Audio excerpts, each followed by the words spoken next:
पाकिस्तान प्रायोजित आतंकवादी द्वारा गोटे घृण्यहीन एवं जेते भी निंदा करा मानव समाज रे ताठू बड़े निंदनीय काम करते एवं से माने भूली जाइथिले जे भारत वर्ष रे नरेंद्र मोदी सरकार अछि एवं नरेंद्र मोदी सरकार भारतीय जनता पार्टी सरकार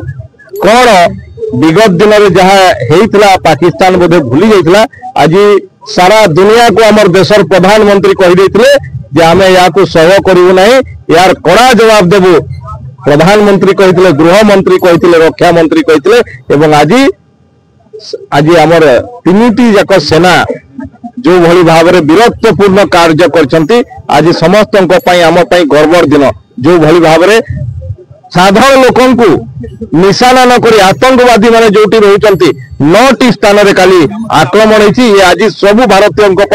गर्वर कथा जो भली भाव में आतंकवाद मूलोत्पाटन करिया पई पृथ्वी रे नरेंद्र मोदी नेतृत्व भारत नेतृत्व नब आज ताहा प्रमाण कर देइछि।